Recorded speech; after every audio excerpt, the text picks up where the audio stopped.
Don't worry because I M A ghost എന്ന കഥയാണ് ഇന്ന് നമ്മൾ കാണാൻ പോകുന്നത്. രസകരമായ കഥയാണ്. വേഗം തന്നെ വീഡിയോയിലേക്ക് എടുക്കാം. അതിനു മുന്നേ ഇതുപോലത്തെ വീഡിയോസ് കാണാൻ നിങ്ങൾക്ക് ഇഷ്ടമാണെങ്കിൽ മറക്കാതെ ഇപ്പോൾ തന്നെ നമ്മുടെ ചാനൽ ഒന്ന് സബ്സ്ക്രൈബ് ചെയ്യാം. കഥ തുടങ്ങുന്നത് നമ്മുടെ കഥാനായകനായ മൂണിനെ കാണിച്ചുകൊണ്ടാണ്. മൂണിന് നല്ല മാസ് ഇൻട്രോ ഒന്നും അല്ല കേട്ടോ. അവൻ റോഡ് ക്രോസ് ചെയ്യുന്നതിന്റെ ഇടയിൽ ഒരു കാർ ആക്സിഡന്റിൽ പെട്ട് തലയ്ക്ക് സാരമായി പരിക്കേറ്റ് റോഡിൽ കിടക്കുന്നതാണ് നമ്മൾ കാണുന്നത്. തുടർന്ന് മൂണിനെ ഹോസ്പിറ്റലിലേക്ക് എത്തിക്കുന്നു. പിന്നീട് ബോധം വരുന്നത് ഏതാണ്ട് ഒരാഴ്ചയോളം കഴിഞ്ഞാണ്. ഡോക്ടർ അവന്റെ മുന്നിൽ നിന്ന് ഇതെത്രയാ എന്നൊക്കെ ചോദിക്കുമ്പോൾ അതിനൊക്കെ കൃത്യം ഉത്തരം പറയുന്ന മൂണിന് അവന്റെ പേരോ അവന്റെ വീടോ അവന്റെ വീട്ടുകാരെയോ ഒന്നും ഓർമ്മയില്ല. വീട്ടുകാരെന്നും പറഞ്ഞ ആരും ഇവിടെ വന്നിട്ടില്ല. പക്ഷെ ആരാണ് വീട്ടുകാരെന്നൊന്നും അവൻ ഓർമ്മയില്ല. തുടർന്ന് ആരാണ് താൻ എന്നത് കണ്ടുപിടിക്കാനായി അവൻ പോലീസ് സ്റ്റേഷനിലേക്ക് പോകുന്നു. പോലീസ് സ്റ്റേഷനില് എല്ലാ സിറ്റിസൺസിന്റെയും ഡീറ്റെയിൽസ് ഫിംഗർ പ്രിന്റ് വെച്ച് എടുക്കാനായി സാധിക്കും. അങ്ങനെ അവന്റെ ഫിംഗർ പ്രിന്റ് സ്കാൻ ചെയ്ത ശേഷം തന്റെ റിസൾട്ടിനായി കാത്തിരിക്കുന്ന മൂൺ അവിടെ ഒരു പെണ്ണ് അവനെ നോക്കിയിരുന്ന് നിന്റെ പേര് മൂൺ എന്നാണ്, നിനക്ക് 32 വയസ്സുണ്ട്, നീ ഒരു അനാഥനാണ്, നീ ഇന്ന ലൊക്കേഷനിലാണ് താമസിക്കുന്നത് എന്നതൊക്കെ തത്ത് പറയും പോലെ അവന് പറഞ്ഞു കൊടുക്കുന്നു. അവൻ അത് വലിയ കാര്യമാക്കുന്നില്ല. കാരണം ആ പെണ്ണ് പോലീസുകാരിയൊന്നുമല്ല, പിടിച്ചോണ്ട് വന്ന ഏതെങ്കിലും പ്രതിയായിരിക്കും എന്ന് ഓർത്ത് അവൻ അത് മൈൻഡ് ചെയ്യാതിരിക്കുമ്പോൾ പോലീസുകാരി റിസൾട്ടുമായി എത്തുന്നു. നിങ്ങളുടെ പേര് മൂണെന്നാണ്, 32 വയസ്സുണ്ട്, നിങ്ങൾ അനാഥനാണ് എന്ന് പറഞ്ഞ് അവർ ഇവന്റെ അഡ്രസ്സ് പറയാൻ തുടങ്ങുമ്പോൾ അവൻ അങ്ങോട്ട് പറഞ്ഞു കൊടുക്കാണ് അഡ്രസ്സ്. നിങ്ങൾക്ക് ഇത്രയും പെട്ടെന്ന് അഡ്രസ്സ് ഓർമ്മ വന്നോന്ന് പോലീസുകാർ ചോദിക്കുമ്പോൾ അല്ലല്ല അതെ ഈ പെണ്ണ് പറഞ്ഞു തന്നതാണെന്നും പറഞ്ഞ് സൈഡിലേക്ക് മൂൺ വിരൽ ചൂണ്ടുമ്പോൾ അവിടെ അങ്ങനെ ഒരു പെണ്ണേ ഇല്ല. പോലീസുകാരി ഇവൻ പറയുന്നതൊന്നും വിശ്വസിക്കുന്നില്ല. ഇവിടെ ഒരു പെണ്ണുണ്ടായിരുന്നു എന്നും പറഞ്ഞ് അവൻ തർക്കിച്ചിട്ടും ഇവൻ എന്തോ ഉടായിപ്പാണെന്ന് വിചാരിച്ച് പോലീസുകാർ അവനെ വേഗം പറഞ്ഞു വിടുന്നു. എന്തായാലും അവൻ മുന്നേ പറഞ്ഞു കൊടുത്ത അഡ്രസ്സിലേക്ക് ചെല്ലുന്നു. എത്തുമ്പോ ആ വീടൊന്നും അവൻ മുന്നേ താമസിച്ചതായി ഒരു ഓർമ്മയും അവനില്ല. അവൻ ചുമ്മാ അവിടെ ഇങ്ങനെ ഇരുന്ന് പിന്നെ കിടന്ന് ഉറങ്ങുമ്പോ ഒരു ശബ്ദം കേട്ട് കണ്ണു തുറക്കുന്ന അവൻ ഞെട്ടുന്നു. കാരണം അവന്റെ തൊട്ട് മുകളിലായി മുന്നേ പോലീസ് സ്റ്റേഷനിൽ വെച്ച് കണ്ട അതേ പെണ്ണ്. പേടിച്ച് അവന്റെ ജീവൻ പോയില്ലെന്നേ ഉള്ളൂ. ആരാ നീ എന്നവൻ പേടിയോടെ ചോദിക്കുമ്പോ അവള് വളരെ ഇന്നസെന്റ് ആയി തലയാട്ടുന്നു. ഞാനൊരു പാവം പ്രേതമല്ലേ എന്ന് അവള് പറയുമ്പോ ഇവൻ പെടഞ്ഞെണ്ണീക്കാണ്. ആ ഒരു ടീം അല്പം മാറിപ്പോയിട്ടുണ്ടായിരുന്നു. പക്ഷെ പെട്ടെന്ന് അവന്റെ അടുത്തേക്ക് സ്പീഡിൽ എത്തിയിട്ട് വീണ്ടും അവന്റെ അടുത്തിരിക്കുമ്പോ ഒന്നും എനിക്ക് ഓർമ്മയില്ലെന്നേ, എനിക്ക് നീ വേണം എല്ലാം കണ്ടുപിടിച്ച് തരാനെന്നായിരുന്നു അവൾ അവനോട് പറയുന്നത്. ഇവൻ പെട്ടെന്ന് അവിടെ നിന്ന് പുറത്തേക്ക് ഇറങ്ങി പോകുന്നുണ്ടെങ്കിലും കഥ കടിച്ച് ആ പെണ്ണ് പുറത്തേക്ക് വരില്ലെന്ന് ഉറപ്പ് വരുത്തുന്നുണ്ടെങ്കിലും അവൾ അപ്പോഴേക്കും പുറത്തെത്തി അവന് ഹായ് കൊടുക്കുന്നു. അവൻ തിരിച്ചകത്ത് കയറുമ്പോ അകത്തും അവള്. ഇവൻ ഏത് ഭാഗത്തോട്ട് തിരിഞ്ഞാലും അവിടെ എല്ലാം അവളെ കണ്ട് പേടിച്ചരണ്ട് അങ്ങനെ എങ്ങനെയൊക്കെയോ ആ ഒരു രാത്രി കടന്നു പോകുന്നു. അടുത്ത ദിവസം അവൻ നേരെ അവനെ ട്രീറ്റ് ചെയ്ത ഹോസ്പിറ്റലിലേക്ക് ചെല്ലുന്നു. മരുന്നൊക്കെ കഴിച്ച് നിങ്ങളുടെ ഓർമ്മ നമുക്ക് വീണ്ടെടുക്കാന്നൊക്കെ ഡോക്ടർ അവനോട് പറയുമ്പോ ഡോക്ടർ അതല്ല, അതിനേക്കാളും വലിയ പ്രശ്നം എനിക്കുണ്ടെന്നും പറഞ്ഞ് അവൻ അപ്പോഴും നിഴല് പോലെ അവനെ പിന്തുടർന്നെത്തിയ ആ പ്രേതത്തെ തന്നെ നോക്കുന്നു. അവളാണെങ്കിൽ ടെലസ്കോപ്പ് ഒക്കെ എടുത്തു വെച്ച് കളിച്ചുകൊണ്ടിരിക്കുകയാണ്. ആ ഡോക്ടർക്ക് ഇതൊന്നും കാണാൻ കഴിയില്ലല്ലോ. എന്തായാലും തനിക്ക് മാത്രമേ ഇവളെ കാണാൻ പറ്റുന്നുള്ളൂ, ഇവള് തന്നെയും കൊണ്ടേ പോകൂ എന്ന് മനസ്സിലാവുന്ന അവൻ അവിടെ നിന്ന് നേരെ ബസ്സിൽ ചെന്ന് കയറുന്നു. ബസ്സിലും അവള് പിന്തുടർന്നെത്തുന്നുണ്ട്. പിടിച്ചിരുന്നോ അല്ലെങ്കിൽ അതെ ബസ് ഇടത്തോട്ട് ചിരിയുന്നു അവള് പറയുമ്പോ അത് കേൾക്കാതെ പ്രേതം ഒന്നും എന്നെ പഠിപ്പിക്കാൻ വരണ്ട, എനിക്ക് എന്താണെന്ന് അറിയാന്നുള്ള മട്ടിൽ അവൻ ഇരിക്കുമ്പോ കറക്റ്റ് അതുപോലെ ബസ് ചെരിയുകയും അവൻ ബാലൻസ് കിട്ടാതെ ബസ്സിനകത്ത് കിടന്ന് ഡാൻസ് കളിക്കുകയും ചെയ്യുന്നു. എന്തോന്നാ ഇത്, ആദ്യമായിട്ട് ബസ്സിൽ കയറുന്ന പോലെ ഉണ്ടല്ലോ എന്ന് മറ്റു പാസഞ്ചേഴ്സ് എല്ലാം അവനെ ഒരുമാതിരി നോക്കുമ്പോ അപ്പോഴേ പറഞ്ഞതല്ലേ നാണം കെട്ടില്ലെന്ന് തിരിച്ച സീറ്റിൽ വന്നിരിക്കുന്ന അവനെ അവൾ കളിയാക്കുന്നു. പ്രേതത്തെ മൈൻഡ് ചെയ്യാതിരുന്നിട്ടും ഒരു രക്ഷയില്ല. ഒടുക്കം അത് അവനെ വിളിച്ചുകൊണ്ട് പോകുന്ന സ്ഥലത്തേക്ക് മൂൺ കൂടെ പോകുന്നു. ഒരു ഫ്യൂണറൽ ഹൗസിലേക്കാണ് അവർ ചെല്ലുന്നത്. അവിടെ എത്തുമ്പോ അവിടെ മരിച്ചിരിക്കുന്ന ആളുടെ ഫോട്ടോ ഇങ്ങനെ വെക്കുന്ന ഒരു രീതി ഉണ്ടല്ലോ, അവിടെ ഈ പെൺകുട്ടിയുടെ ഫോട്ടോ മൂൺ കാണുന്നു. അപ്പോ ഇവള് പ്രേതം തന്നെയെന്ന് അവൻ കൺഫേം ചെയ്യുന്നു. അവിടെ ഈ ഒരു ചടങ്ങിൽ പങ്കെടുക്കാനായി എത്തുന്നവർക്ക് ഭക്ഷണം കൊടുക്കുന്ന ഒരു രീതിയുണ്ട്. അങ്ങനെ അവിടെ നിന്ന് ഭക്ഷണം കഴിക്കാനായി മൂണിന് കിട്ടുന്നുണ്ടെങ്കിലും അവൻ അത് കഴിക്കാനൊന്നും ഒരു മനസ്സും വരുന്നില്ല. ഉള്ളിൽ മൊത്തത്തിൽ പേടിയാണ്. എന്തിനാണോ ഈ പ്രേതം ഒരു ഒഴിയാബാധിയായി തന്റെ കൂടെ കൂടിയിരിക്കുന്നത് എന്ന് അറിയില്ലല്ലോ. എന്തായാലും അവിടെ നിന്ന് ഈ മരിച്ചുപോയ പെൺകുട്ടിയുടെ പേര് കിം എന്നാണെന്നും അവൾക്ക് 25 വയസ്സായിരുന്നു എന്നും അവളുടെ വീട്ടിൽ ഒരു മോഷണം നടന്നു, ആ ഒരു സമയത്താണ് അവൾ കുത്തേറ്റ് മരിച്ചതെന്നും മനസ്സിലാവുന്നു. ഇത്രയും കാര്യങ്ങൾ മനസ്സിലാക്കുന്ന മൂൺ പിന്നീട് പുറത്തു നിന്ന് കിമ്മിനോട് അപ്പോ നിങ്ങളെ ആരാ കൊന്നതെന്ന് ഞാൻ കണ്ടുപിടിക്കാനായിട്ടാണോ എന്റെ പിറകെ ഈ കൂടിയിരിക്കുന്നതെന്ന് ചോദിക്കുമ്പോ അതേ എന്ന് അവള് പറയുന്നു. അത് കേട്ട പാടെ അവൻ എന്തിനാ എന്നെ ശല്യം ചെയ്യുന്നത്, നിങ്ങൾക്ക് വേറെ ആരെയും കിട്ടിയില്ലെന്ന് ചോദിച്ച് അവളോട് തിരിച്ച് ഷൗട്ട് ചെയ്യുമ്പോ ആ ഒച്ച കുറച്ചു കൂടി പോയിട്ടുണ്ടായിരുന്നു. അതുകൊണ്ട് തന്നെ അവിടെ ഉണ്ടായിരുന്ന മറ്റാളുകളെല്ലാം അത് കേൾക്കുന്നു. ഇയാളെന്താ വട്ടനാണോ, ഒറ്റയ്ക്ക് നിന്ന് സംസാരിക്കുന്നല്ലോ എന്നായിരുന്നു അവരപ്പോ ചിന്തിക്കുന്നത്. എന്തായാലും ഇവള് തന്നെ വിട്ട് പോവില്ല എന്ന് അവന് കൺഫേം ആകുന്നു. അവൻ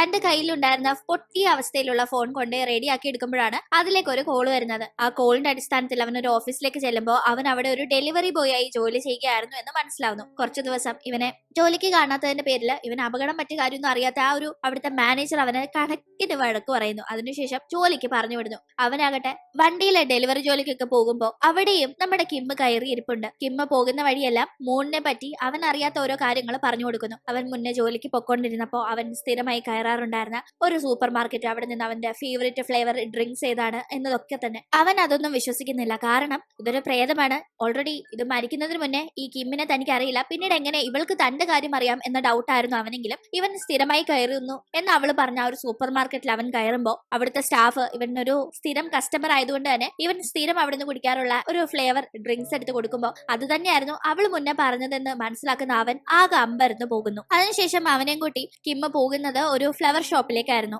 ആക്ച്വലി അവിടെയായിരുന്നു കിമ്മ ജോലി ചെയ്തുകൊണ്ടിരുന്നത്. അവൾക്ക് ഈ കാര്യമൊക്കെ ഓർമ്മയുണ്ട്. ഇപ്പോ ഞാൻ ഇവിടുത്തെ റെഗുലർ കസ്റ്റമർ ആയിരുന്നു എന്ന് മൂൺ ചോദിക്കുമ്പോൾ റെഗുലർ അല്ല, പക്ഷെ നീ ഇടയ്ക്കിടയ്ക്ക് വരാറുണ്ടായിരുന്നു. സത്യം പറ, നിനക്ക് ഒരു കാര്യം ഓർമ്മയില്ലാത്ത പോലെ എന്നെയും തീരെ ഓർമ്മയില്ലേ എന്ന് അവള് ചോദിക്കുമ്പോൾ അപ്പോ ഇവളും താനും തമ്മിൽ എന്തോ കണക്ഷൻ പാസ്റ്റിൽ ഉണ്ടായിരുന്നു അല്ലേ എന്നത് അവൻ ഇപ്പോ മനസ്സിലാവുന്നു. എന്തായാലും അങ്ങനെ ഇവർ ഒന്നിച്ച് വണ്ടിയിൽ പോകുന്ന ടീം വീണ്ടും ഒരു അപകടത്തിന്റെ വക്കിൽ മൂൺ ചെല്ലുന്നുണ്ട്. അതിൽ നിന്ന് തലനാഴി ഇറക്കി രക്ഷപ്പെട്ടെങ്കിലും അവൻ എന്തൊക്കെയോ ഇല്യൂഷൻസ് ആ സമയത്ത് വരുന്നു. ഇവനൊരു അപകടം പറ്റിയാണല്ലോ ഓർമ്മകള് നഷ്ടപ്പെട്ടത്. ഇപ്പൊ ലൈറ്റ് ആയിട്ട് അതേപോലെ ഒരു സിറ്റുവേഷനിലൂടെ കടന്നു പോകുന്നവന് അവൻ എവിടെ വെച്ചാണ് അപകടം പറ്റിയതെന്ന കാര്യം ഓർമ്മ വരുന്നു. അവൻ ആ ഒരു സ്ഥലത്തേക്ക് ചെല്ലുമ്പോൾ ഇപ്പോഴും അവിടെ പോലീസും കാര്യങ്ങളൊക്കെ ഉണ്ട്. കാരണം ഈ ഒരു സ്ഥലത്ത് താമസിച്ചിരുന്ന കിമ്മാണ് കൊല്ലപ്പെട്ടത്. കിമ്മിന്റെ വീട് ഇവിടെയായിരുന്നു. അവള് കൊല്ലപ്പെട്ടതിന് ഇപ്പോഴും പോലീസ് അന്വേഷണം അവിടെ നടക്കുന്നുണ്ട്. അപ്പോ നീ മരിച്ച ആ ദിവസമാണ് എനിക്ക് അപകടം പറ്റിയത്. നിന്റെ താമസ സ്ഥലത്തു നിന്ന് ഞാൻ പോകുമ്പോഴാണ് ഞാൻ അപകടത്തിൽ പെട്ടത്. ഞാൻ എന്തിനായിരിക്കും ഇവിടെ വന്നത് എന്നത് പക്ഷെ അവൻ ഓർത്തെടുക്കാനായി കഴിയുന്നില്ല. ആ ഒരു ടൈം കിം അവനോട് എന്നെ കൊന്നത് ആരാണെന്ന് എനിക്കറിയില്ലെങ്കിലും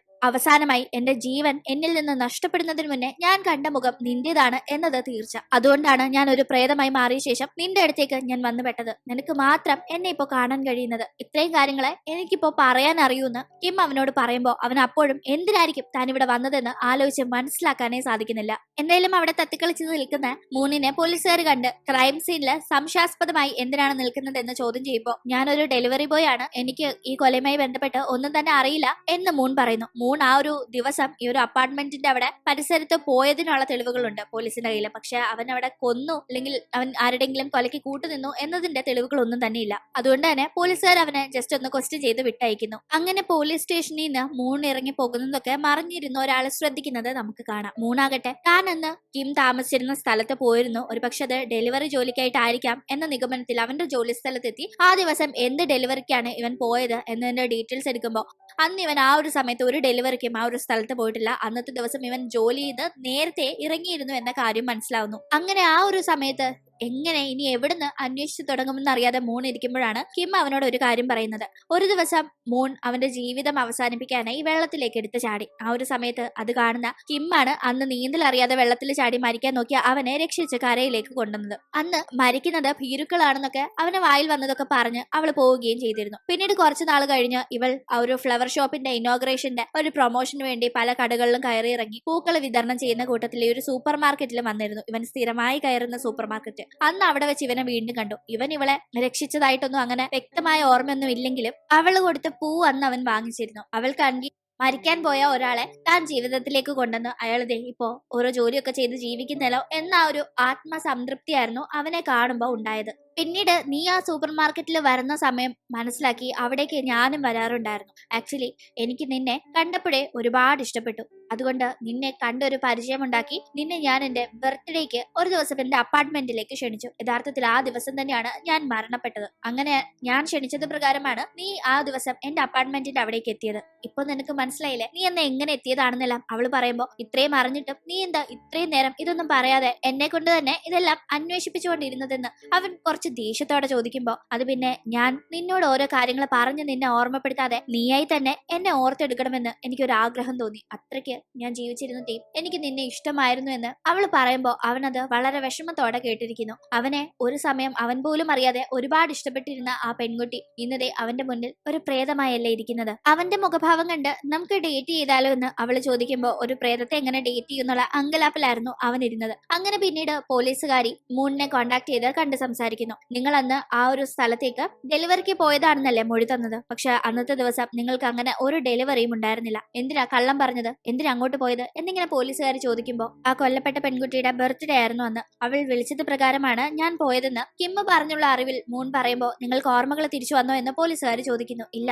ഞാൻ ഒരു ഊഹം വെച്ച് പറഞ്ഞതാണെന്ന് അവൻ പറയുമ്പോൾ ശരി, എന്തെങ്കിലും സംശയം തോന്നിയാ വീണ്ടും ചോദ്യം ചെയ്യാനായി വിളിക്കുമെന്ന് പറഞ്ഞാണ് പോലീസുകാർ പോകുന്നത്. അങ്ങനെ ഇരിക്കെയാണ് കിം ജോലി ചെയ്യുകയായിരുന്ന ആ ഒരു ഫ്ലവർ ഷോപ്പിൽ നിന്ന് ഒരു ഓൾഡ് ഏജ് ഹോമിലേക്ക് ഒരു ഡെലിവറി മൂണിന് കിട്ടുന്നത്. അങ്ങനെ അവൻ ആ ഡെലിവറിക്ക് പോകുമ്പോൾ അവിടുത്തെ അമ്മമാര് മൂണിനെ കണ്ട് അവന് നല്ല പരിചയമുള്ളത് പോലെ സംസാരിക്കുന്നു. അപ്പോഴാണ് ഇവന് ചില കാര്യങ്ങൾ മനസ്സിലാകുന്നത്. കിം ഇവനെ ഇഷ്ടപ്പെട്ടതുപോലെ തന്നെ ഇവനും ഇവളെ പലപ്പോഴും കണ്ട ഒരു ഇഷ്ടം തോന്നിയിട്ടുണ്ടായിരുന്നു. അതുകൊണ്ട് തന്നെ ഇവൻ എല്ലാ മാസവും കൃത്യം ഒരു ഡേറ്റിൽ അവളുടെ കടയിൽ പോയി പൂക്കൾ വാങ്ങി അത് ഈ ഓൾഡ് ഏജ് ഹോമിൽ കൊണ്ട് ഡെലിവറി ചെയ്യാറുണ്ടായിരുന്നു. പക്ഷെ ഇവന്റെ പേരിൽ കറക്റ്റായി ആ പൂക്കൾ വാങ്ങാതെ മറ്റൊരു പേരിൽ ഓർഡർ കൊടുത്ത് ഒരു ഡെലിവറി ബോയ് കണക്ക് ആ പൂക്കൾ പോയി പിക്ക് ചെയ്ത് ഇവിടെ കൊണ്ട് കൊടുക്കുമായിരുന്നു. അതുകൊണ്ടാണ് ഈ ഒരു കാര്യം കിമ്മിന് അറിയാതെ പോയത്. അങ്ങനെ പതിയെ പതിയെ പണ്ടത്തെ ആ ഒരു ഇഷ്ടം ഇപ്പൊ കൂടെയുള്ള കിമ്മിനോട് വീണ്ടും മൂണിന് തോന്നുന്നു. രണ്ടുപേരും വളരെ കൂട്ടായി. അങ്ങനെ ഇരിക്കെ കുറച്ച് പൂക്കൾ കൊടുത്ത് കിമ്മിനെ സർപ്രൈസ് ചെയ്യാനായി മൂൺ അവൾ ഉള്ള സ്ഥലത്തേക്ക് എത്തുമ്പോഴാണ് അവന്റെ പിറകെ ഒരു നിഴൽ അവൻ കാണുന്നത്. ആരാണെന്ന് തിരിഞ്ഞു നോക്കുമ്പോൾ ഒരാളെ കാണുന്നു. അത് ആരാണെന്ന് കൃത്യമായി മൂണിന് അങ്ങനെ ഡീറ്റെയിൽഡ് ആയി ഓർമ്മയില്ലെങ്കിലും അവൻ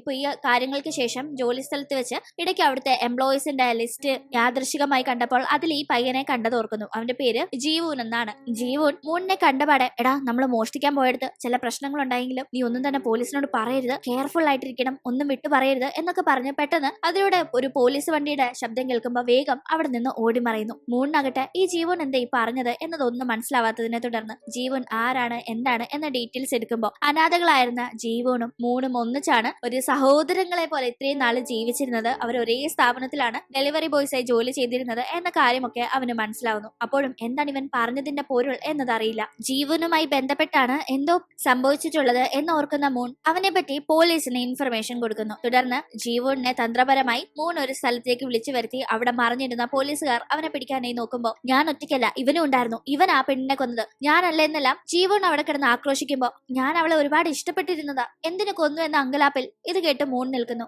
അവിടെ മൂണിന്റെ കൂടെ ആ സമയം കിമ്മും നിൽപ്പുണ്ടായിരുന്നു. എന്തായാലും പോലീസുകാര് ഈ ജീവനെയും മൂണിനെയും അറസ്റ്റ് ചെയ്ത് കൊണ്ടുപോകുന്നു. അവർ ക്രൈം സീനിലേക്ക് ഇവരെ രണ്ടുപേരെയും കൊണ്ടുവരുന്നു. കിം കൊല്ലപ്പെട്ട് കിടന്ന ആ ഒരു കറക്റ്റ് സ്ഥലത്ത് നിൽക്കുമ്പോൾ മൂണിന് പഴയ കാര്യങ്ങൾ ഓർമ്മ വരുന്നു. മൂണും ജീവനും സ്വന്തക്കാരൊന്നും ഇല്ലാത്ത അനാഥകളാണല്ലോ. അവർ ഓരോ മോഷണങ്ങളൊക്കെ ഈ ഒരു ഡെലിവറി ജോലിയുടെ കൂടെ നടത്താറുണ്ടായിരുന്നു. അങ്ങനെ ലൈഫ് മുന്നോട്ട് പോകുമ്പോഴാണ് മൂൺ മരിക്കാൻ ശ്രമിക്കുകയും അത് തടഞ്ഞ് അവനെ രക്ഷിക്കുന്ന കിം അവന്റെ ലൈഫിലേക്ക് വരികയും ഒക്കെ ചെയ്തത്. തുടർന്ന് രണ്ടുപേരും പലപ്പോഴും കണ്ടും ഡെലിവറി ജോലി കൊടുത്തും പൂക്കൾ കൊടുത്തും ഒക്കെ ഇങ്ങനെ പരിചയത്തിലായി. അത് പ്രകാരം അവളുടെ ബർത്ത്ഡേ പാർട്ടിക്ക് അവൾ അവനെ ക്ഷണിക്കുന്നു. അവനെ മാത്രമേ അവൾ അവളുടെ വീട്ടിൽ വെച്ച് ഒരു പാർട്ടി കണക്ക് നടത്താനായി ക്ഷണിച്ചിട്ടുണ്ടായിരുന്നുള്ളൂ. അവനാകട്ടെ അങ്ങോട്ടേക്ക് പോകാൻ നിൽക്കുമ്പോൾ ജീവൻ അവനെ ഒരു മോഷണത്തിന് കൂടെ ചെല്ലാൻ വിളിക്കുന്നു. തിരക്കുണ്ടെന്ന് പറഞ്ഞ് ഒഴിഞ്ഞു മാറാൻ നോക്കിയെങ്കിലും ജീവൻ കട്ടായം വിളിച്ചുകൊണ്ട് പോകുന്നു. അങ്ങനെ സംഭവ സ്ഥലത്ത് എത്തുമ്പോഴാണ് അറിയുന്നത് ഇവൻ മോഷ്ടിക്കാൻ വന്നിരിക്കുന്നത് കിമ്മിന്റെ വീട്ടിലാണെന്ന്. അത് തടയാനായി മൂൺ നോക്കുന്നുണ്ടെങ്കിലും അത് ജീവൻ ഇഷ്ടപ്പെടാതെ ഇവർ തമ്മിൽ വഴക്കാവുന്നു. തുടർന്ന് ജീവൻ കത്തിയെടുക്കുമ്പോഴാണ് അങ്ങോട്ടേക്ക് ഇത് കണ്ട് കിമ്മിന്റെ വരവ്. ജീവൻ കിമ്മിനെ ആക്രമിക്കാൻ നോക്കുമ്പോൾ അത് തടയാനായി മൂണും ശ്രമിക്കുന്നു. തുടർന്ന് മൂണിന്റെ കയ്യിലെ കത്തി കിട്ടുന്നുണ്ടെങ്കിലും അപ്പോഴേക്കും പിടിവലിക്കിടയിലെ സ്ലിപ്പായി കിം മൂണിന്റെ അടുത്തേക്ക് ചെരിഞ്ഞു വീഴുന്നു. അവന്റെ കയ്യിലുണ്ടായിരുന്ന കത്തി അവളുടെ വയറ്റിൽ അവൻ തന്നെ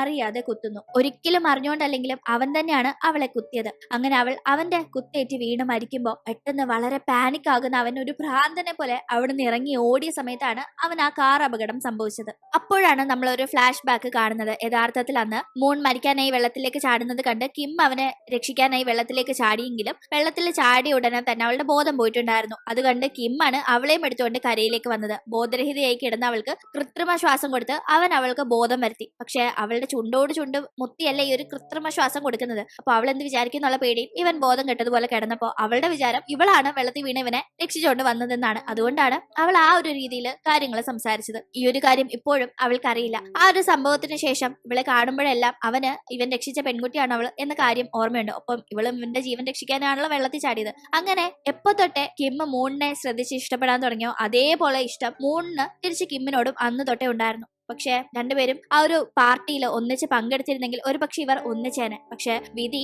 ഒരു കയ്യബദ്ധത്തിന്റെ പേരിൽ അവിടെ ഒരു മരണം കൊണ്ടുവരികയും രണ്ടുപേരെയും അകറ്റുകയും ചെയ്തു. ഇപ്പൊ ദേ ഈ കാര്യങ്ങൾക്ക് ശേഷം നമ്മൾ കാണുമ്പോൾ പോലീസിന്റെ സെല്ലിലാണ് മൂണുള്ളത്. അവന്റെ മുന്നിൽ നിൽക്കുന്ന കിം അവനാണ് തന്നെ കൊന്നത് എന്ന കുറ്റബോധം വേണ്ടെന്നും അറിഞ്ഞുകൊണ്ട് ചെയ്ത ഒരു കാര്യമല്ലല്ലോ അതെന്നതും ഇങ്ങനെയൊക്കെ കാര്യങ്ങളാകുമെന്ന് അറിഞ്ഞായിരുന്നെങ്കിൽ ഒരിക്കലും അവന്റെ കൺമുന്നിൽ വരില്ലായിരുന്നു. എന്തായാലും തനിക്ക് പോകാൻ സമയമായെന്നും മാപ്പ് പറഞ്ഞ് അവിടെ നിന്ന് മറഞ്ഞു പോകുന്നു. ശേഷം ഒരു ഹോസ്പിറ്റലിൽ സെല്ലിൽ കിടക്കുകയാണ് മൂൺ. അവനൊരു ഭ്രാന്തനായി മാറിയിരിക്കുന്നു. ഈ നടന്ന സംഭവങ്ങൾ അവന് ഇഷ്ടപ്പെട്ട പെണ്ണിനെ അവൻ തന്നെ ഇങ്ങനെ കൊന്നു കളഞ്ഞല്ലോ എന്നോർത്ത്. ഇപ്പോൾ അവനെ കണ്ടുകൊണ്ട് അവിടെ പോലീസുകാരിയും ഡോക്ടറും ഉണ്ട്. ഇവൻ ഒരു പെൺകുട്ടിയെ കാണാൻ സാധിക്കുന്നു എന്ന് പറയുന്നുണ്ടായിരുന്നു. അത് ആ മരിച്ച പെൺകുട്ടിയാണ്. പക്ഷെ അത് റിയൽ ആണോ അതോ ഫേക്ക് ആണോ എന്ന് പോലീസുകാരി ഡോക്ടറിനോട് ചോദിക്കുമ്പോൾ ഒരുപക്ഷെ അവൻ ഏറെ ഇഷ്ടപ്പെട്ടിരുന്ന പെണ്ണിനെ അവൻ തന്നെ കൊന്നു എന്നത് അവന്റെ ഉള്ളിൽ ഒരു ട്രോമയായി കിടന്നത് കൊണ്ട് അപകടത്തിന് ശേഷം ഓർമ്മ തിരിച്ചു വന്ന അവന് അമ്നേഷ്യ ബാധിച്ചിരുന്നെങ്കിലും ആ ഒരു ട്രോമ ആ പെൺകുട്ടിയെ കാണുന്നത് പോലെ അവന്റെ മനസ്സിനെ ഇല്യൂഷനിലേക്ക് കൊണ്ടുപോയിട്ടുണ്ടാവാം. അത് സയന്റിഫിക് ആയി പറയുന്ന ഒരു രീതിയാണ്. പക്ഷെ അല്ലാതെ നമ്മള് സ്പിരിച്വലായി പറഞ്ഞാൽ ചിലപ്പോൾ ആ പെൺകുട്ടിയുടെ ആത്മാവിനെ അവൻ കണ്ടെന്നും നമുക്ക് കരുതേണ്ടി വരും.